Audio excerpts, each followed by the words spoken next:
Bonjour à tous les amis, c'est encore moi Kevin, auteur du blog Le Japon en noir et blanc.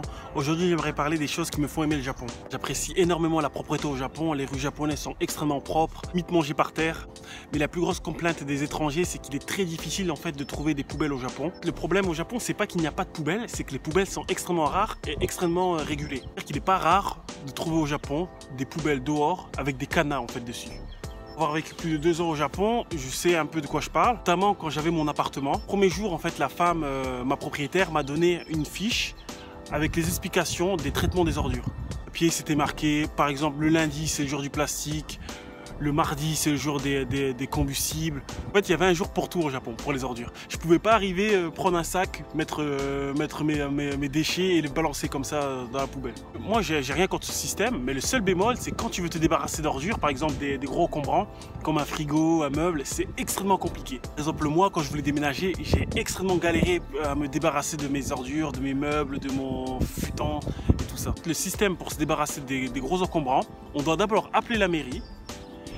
Après avoir appelé la mairie, on doit aller au combini prendre un ticket.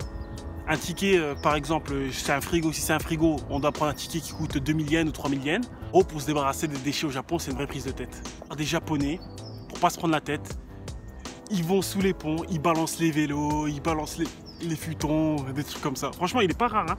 Moi, du moins à Osaka, il n'est pas rare de trouver sous des ponts des vieux vélos, des vieux futons, des draps, des couvertures, des trucs comme ça. Des frigos même. Quant au Japon, si tu jettes quelque chose dehors et que tu te fais attraper, par exemple, on retrouve ton nom sur un carton, on retrouve ton nom sur un frigo, tu peux avoir une très lourde amende. Très lourde. Je ne sais même pas si tu peux avoir une peine d'emprisonnement. Non, je pense pas, mais tu as une très lourde amende. Et moi, ce que j'apprécie particulièrement au Japon, c'est la gentillesse et la politesse des Japonais. Les Japonais sont extrêmement polis. Où que vous soyez, ils vont vous dire bonjour, ils vont s'excuser, ils vont vous sourire. J'adore. Vraiment, ça, c'est vraiment ce qui me fait extrêmement plaisir. Troisièmement, c'est l'honnêteté des Japonais. Je trouve que les Japonais sont très honnêtes. Ils vous croient facilement. Quand vous dites quelque chose, ils ne vous remettent pas en question. En fait, ils ne remettent pas votre parole en question. D'ailleurs, j'ai une petite anecdote sur ça. Je devais aller rejoindre un ami sur Osaka et j'avais payé un ticket. Et en fait, j'avais un pantalon qui était un peu wide, un peu large, et j'ai perdu mon ticket en fait. Et je pense que c'était un ticket d'une valeur de 1200 yens, ce qui fait à peu près 10 €. Donc j'étais un peu en stress, je me suis dit putain comment je vais faire, ils vont me faire payer 10 000 yens, je vais devoir payer 100 € une amende et tout ça. Donc moi je suis parti voir le mec au guichet et je lui ai expliqué, je suis désolé vraiment, je suis vraiment désolé, j'ai perdu mon ticket, je sais pas comment faire, donc dites-moi combien je vais payer. Et le mec il m'a dit non c'est bon, en fait je comprends, c'est bon, tu peux passer. Il a appuyé sur le bouton, il m'a laissé passer en fait. C'est limite en fait, il m'avait donné 100 € gratuitement. En fait, j'aurais dû payer le montant maximum, mais il m'a laissé passer. Il a cru en mon histoire, il m'a laissé passer. Donc ça, j'apprécie énormément les Japonais, l'honnêteté des Japonais. Troisièmement, la rapidité des Japonais. Oui, je suis énormément étonné. Partout où que vous y ayez, ce sera hyper rapide. Par exemple, vous allez acheter un truc au supermarché, en peut-être 2 minutes, vous allez sortir de la caisse. Vous allez rentrer, acheter votre truc et vous allez partir. Je ne sais pas comment ils font, c'est extrêmement rapide. Après, même à la caisse, hein, ils ont un système pour compter les pièces. Ils prennent toutes les pièces, ils les mettent dedans et tu as la monnaie qui ressort. Franchement, le système est vraiment parfait. Il n'y a rien à dire niveau rapidité. Moi, j'ai une anecdote à ce sujet. La première fois que j'ai commandé en fait, un truc sur Internet, sur Amazon, je pensais en fait que ça allait prendre 3-4 jours. Et là, le soir, j'entends une sonnerie chez moi. Et je vois pas que c'est Amazon qui avait mon colis dans les mains.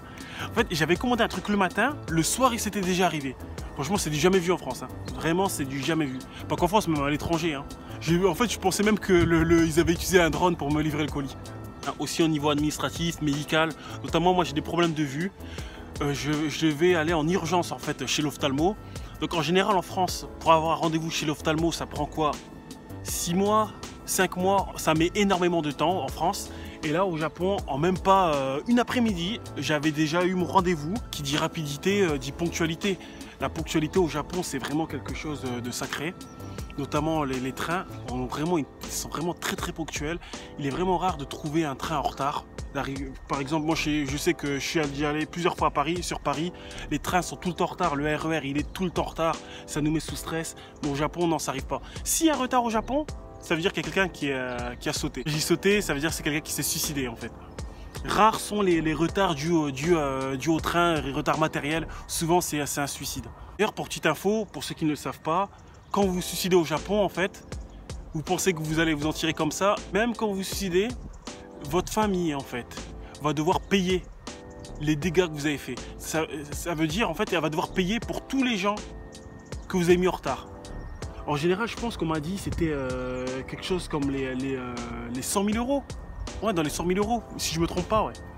C'est pour ça qu'en fait, il y a pas mal de personnes en fait, qui vont se suicider dans les forêts, comme vous avez pu le voir avec la dernière polémique Logan Paul. Cinquièmement, la sécurité du pays. Ouais, le Japon est un pays extrêmement sûr. Vraiment, en fait, j'ai rarement vu quelqu'un se faire agresser dans la rue. J'ai rarement entendu quelqu'un dire qu'il s'est fait agresser dans la rue.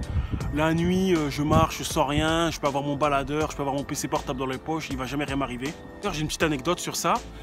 C'était un jour, en fait, j'étais pressé, je pense que j'étais très fatigué. Je suis parti de chez moi, je suis allé taffer et je suis revenu. Après, je suis sorti avec des potes et je suis revenu le jour d'après. Et là, je me rends compte en fait que j'avais oublié ma clé en fait. Et je me dis mais où est ma clé? Et j'arrive chez moi, ma clé elle était sur la porte, tout était ouvert dedans. J'avais mon PC, j'avais mon appareil photo, j'avais tout et tout était là. Je pense que s'il m'arrivait ça dans d'autres pays, ça se passerait pas comme ça. Je reviendrais, ma maison serait dévalisée. Après, il n'y a pas que ça. Hein. Plusieurs fois, il m'est arrivé de partir, de garer mon vélo en me laissant la clé du Canada dessus pendant 2-3 jours, 4 jours. Et il est resté là.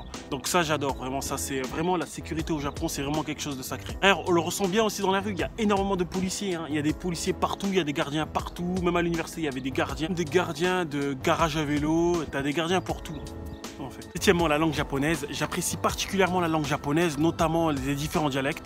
Moi, j'ai eu la chance en fait de vivre la plupart de mon temps sur Osaka. Donc j'apprécie énormément le Kansai-ben.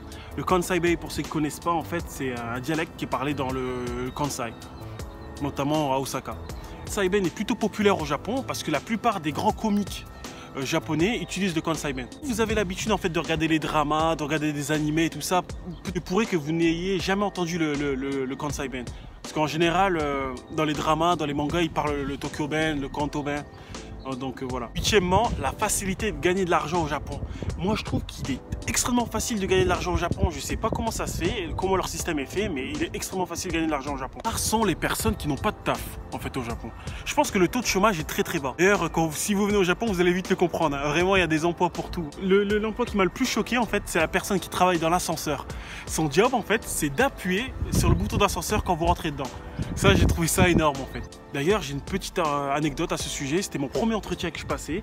La femme d'une agence m'avait donné une adresse. Et je vais à cette adresse, en fait, et j'arrive comme ça. Et on me dit, en fait, qu'ils ne m'attendent pas. Qu'ils n'ont pas rendez-vous avec moi, en fait. J'ai pas d'entretien aujourd'hui. Je me suis dit, mais c'est quoi ce bordel? Pourtant, la femme m'a dit de venir ici et tout ça. Les Japonais, vous savez, comme ils sont hyper sympas, ils m'ont dit « Ah, mais bah, si t'es là, bah viens, tu peux passer l'entretien. » Le mec, il s'est arrangé, ils étaient super occupés, ils se sont arrangés pour me faire passer l'entretien. J'étais un peu étonné, on a commencé à discuter pendant 20 minutes en japonais et tout ça.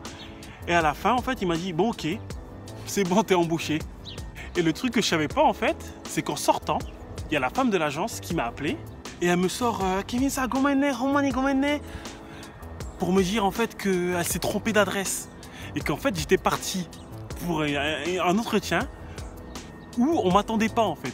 On m'attendait pas, mais la personne en fait elle voulait quand même m'embaucher. Donc du coup en fait elle s'est arrangée avec lui, elle a dit non je suis désolé, vous pouvez pas l'embaucher, on l'attendait ailleurs et tout ça. Donc du coup le jour d'après j'ai été à l'autre place où on m'attendait et j'ai été embauché en fait à cet endroit. Mais j'aurais pu en fait dès la première semaine avoir 2 emplois en même temps. Neuvièmement, la gentillesse des personnes âgées. J'étais très étonné par l'extrême gentillesse des personnes âgées.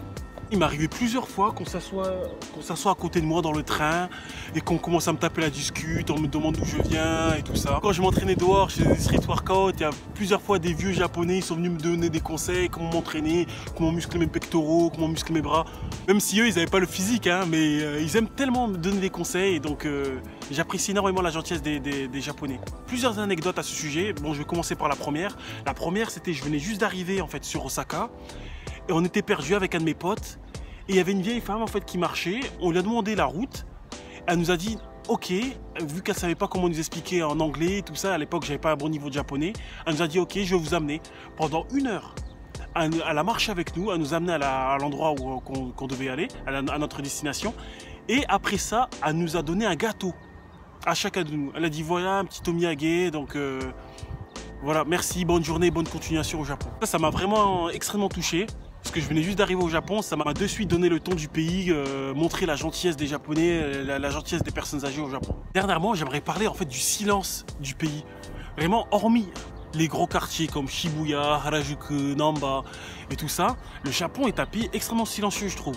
Il y a des, quand on va dans les parcs, on peut vraiment savourer le silence. Dans le train, dans les ascenseurs, partout, les Japonais sont extrêmement silencieux. Ils font vraiment attention à ne pas gêner les autres au niveau du bruit. Même dans les appartements, hein. Il est très rare d'entendre mes voisins, il est très rare d'entendre mes voisins mettre de la musique ou gueuler ou s'engueuler et tout ça. Je sais pas comment ils font, mais ils sont vraiment très silencieux et ça j'apprécie vraiment. Quand tu as envie de te détendre, comme après une grosse journée de travail et tu as envie de te détendre, le silence vraiment c'est quelque chose d'important. Donc voilà, merci. Aujourd'hui en fait je voulais un peu parler de trucs un peu plus positifs parce que les gens ils disent que j'ai l'habitude de parler que du négatif, mais en fait le Japon moi c'est vraiment un pays que j'apprécie énormément. C'est pour ça que j'y ai vécu pendant 2 ans et que je vais bientôt y retourner là, parce qu'il y a beaucoup qui me posent la question, il y a beaucoup de personnes qui me posent la question. T'es au Japon là en ce moment, tu y es plus. Mais en fait, tous mes affaires sont au Japon. Mais vu que j'étais un peu surmené par le travail, j'ai décidé un peu de prendre un peu de vacances avant de retourner au Japon pour travailler. Donc voilà. Si vous avez aimé ma vidéo, n'hésitez pas à vous abonner, à liker, à partager. Si vous voulez voir un peu plus d'images, un peu plus de photos, de vidéos sur le Japon, n'hésitez pas à me suivre sur Instagram. Je poste régulièrement des photos, des vidéos du Japon.